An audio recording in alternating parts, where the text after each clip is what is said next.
एक व्यक्ति कोई जिज्ञासु एक दिन आया। उसका नाम मौलुंक पुत्र था।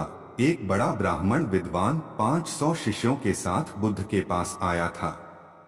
निश्चित ही उसके पास बहुत सारे प्रश्न थे। एक बड़े विद्वान के पास ढेर सारे प्रश्न होते ही हैं, समस्याएं ही समस्याएं। बुद्ध ने उसके चेहरे की तरफ देखा और कहा, मौलुंक पुत्र, एक शर्त है। यदि तुम शर्त पूरी करो, केवल तभी मैं उत्तर दे सकता हूं। मैं तुम्हारे सिर में भनभनाते प्रश्नों को देख सकता हूं। 1 वर्ष तक प्रतीक्षा करो, ध्यान करो, मौन रहो।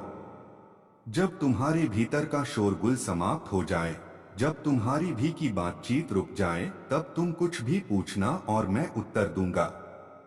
यह मैं वचन देता हूं। मौलुंक पुत्र कुछ चिंतित हुआ। 1 वर्ष केवल मौन रहना, और तब यह व्यक्ति उत्तर देगा। और कौन जाने कि वे उत्तर सही भी हैं या नहीं। तो हो सकता है 1 वर्ष बिल्कुल ही बेकार जाए।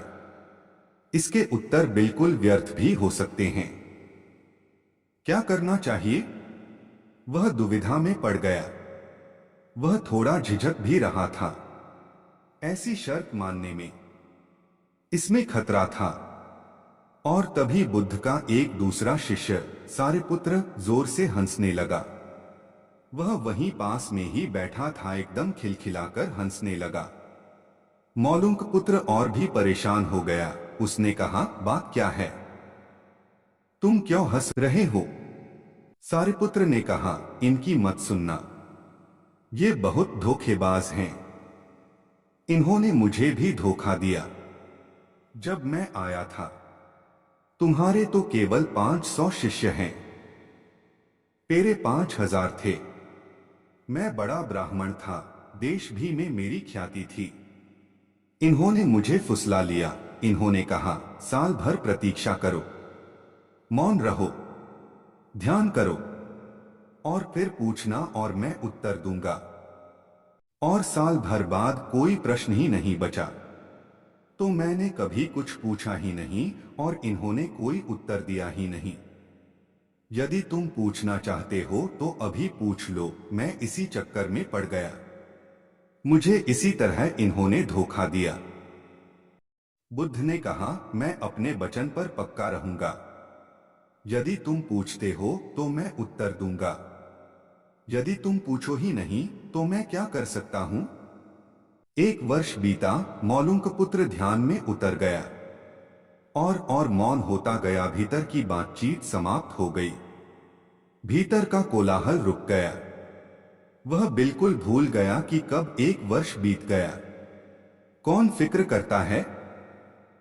जब प्रश्न ही न रहे तो कौन उत्तरों की फिक्र करता है? एक दिन अचानक बुद्ध ने पूछा, यह वर्ष का अंतिम दिन? अचानक बुद्ध ने पूछा, यह वर्ष का अंतिम दिन है?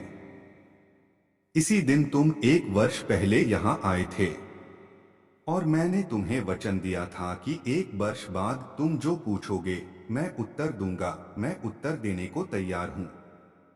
अब तुम प्रश्न पूछो। मौलुंक पुत्र हंसने लगा और उसने कहा, आपने मुझे भी धोखा दिया। वह सारिपुत्र ठीक कहता था। अब कोई प्रश्न ही पूछने के लिए नहीं रहा। तो मैं क्या पूछूं? मेरे पास पूछने के लिए कुछ भी नहीं है। असल में यदि तुम सत्य नहीं हो तो समस्याएं होती हैं और प्रश्न होते हैं।